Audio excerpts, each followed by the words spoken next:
One Talmudic source claims that this is also how the Israelites sang the Song of the Sea when they left Egypt. The scene has changed, but not the sounds.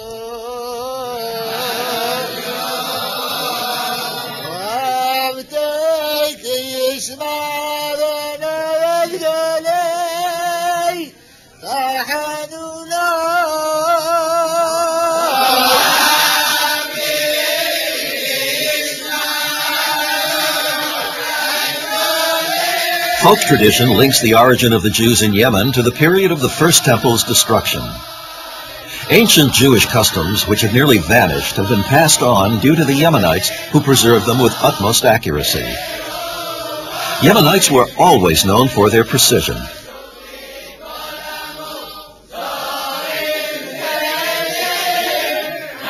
The rhythm begins with the Hebrew language. They are precise in their pronunciation of Hebrew, singing it in measured rhythm and always together.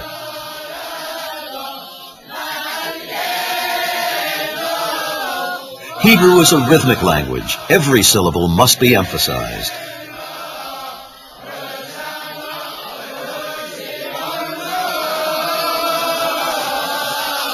The Yemenites preserved the original Hebrew pronunciation.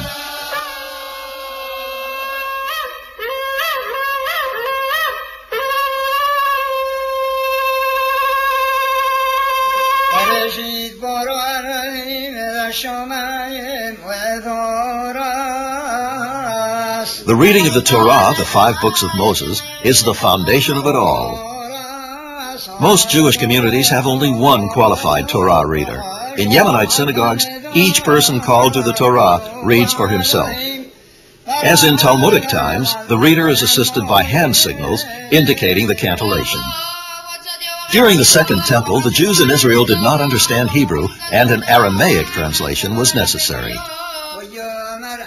A child reads the Aramaic translation of each verse. This is an ancient custom derived from the Mishnah, twice in the Bible and once in translation.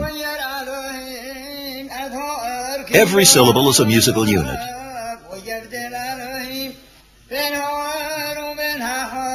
The Yemenite chants date back even earlier than the cantillations developed in Tiberias in the 6th century. In a society in which togetherness means so much, important functions are assigned to everyone, even to children. Children are familiarized with the traditions of their forefathers starting at a young age. The Mishnah states that Bible study begins at age 3.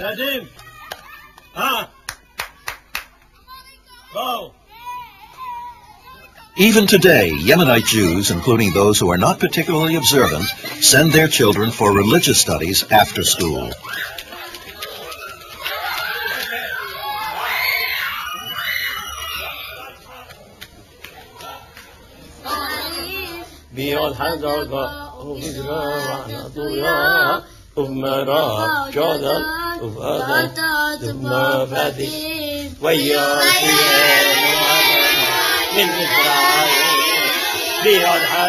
Rudiments of Torah reading and Yemenite tradition are taught by the Mori, the most significant educational figure.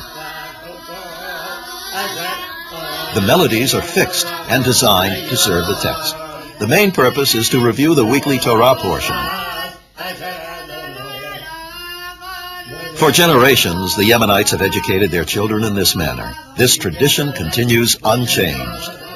When the children turn into young adults and it is their turn to leave home, the majority still prefer to spend their time in an atmosphere of familiar sounds, at nightclubs for Yemenite music.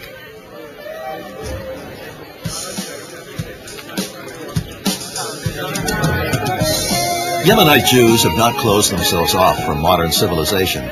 Their culture allows them to accept innovations while preserving their own lifestyle.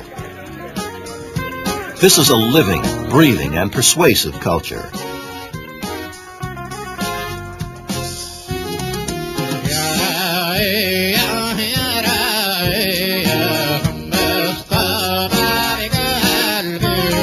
Along with the rigidly structured songs of men, another singing style exists which allows freedom to improvise, but all remains within the boundaries of ancient tradition.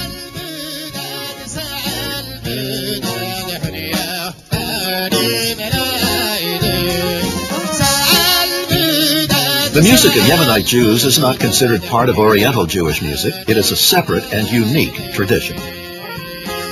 Rhythmic discipline is preferred over the embellishments and trills that characterize music in other Islamic countries.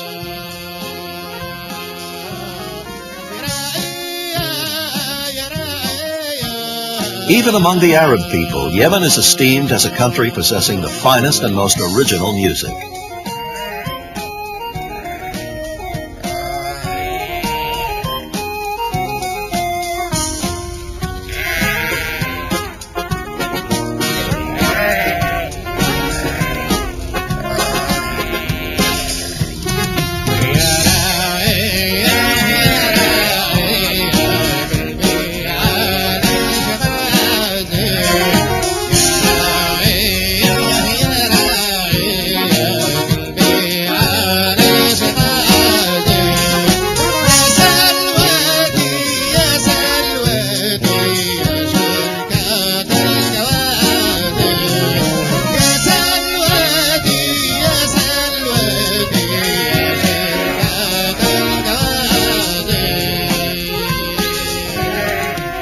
Love can only be fulfilled through the holiness of matrimony.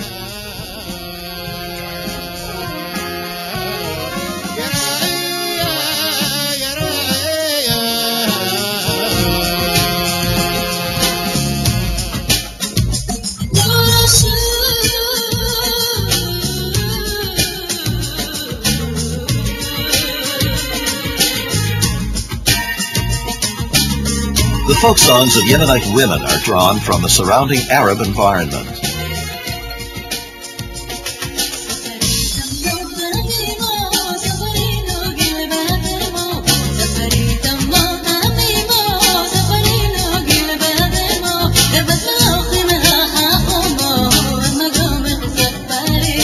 The women in Yemen did not know how to read and write and were exempt from prayer and Torah study. Since they could not sing from the diwan, they invented their own songs.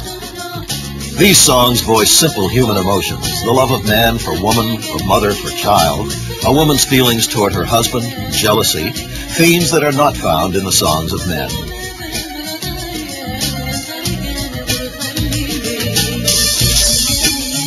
Not all women were sufficiently talented to compose and improvise. They had to possess exceptional artistic ability.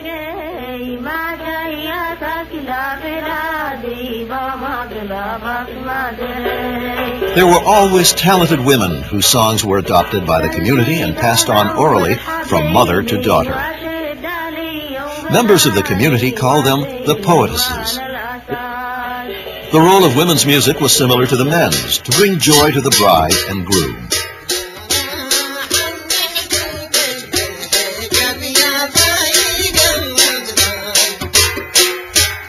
The wedding is the grandest and most festive event of all.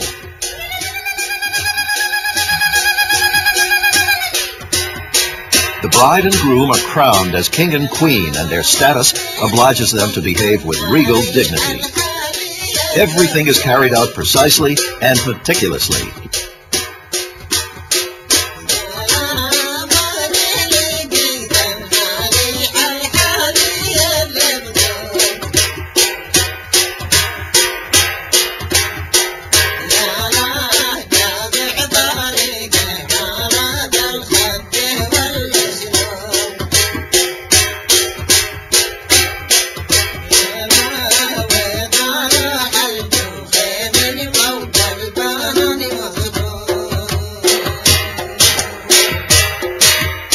Weddings in Yemen took about 2 weeks and included 6 banquets and 3 breakfasts, 2 parties that lasted until dawn.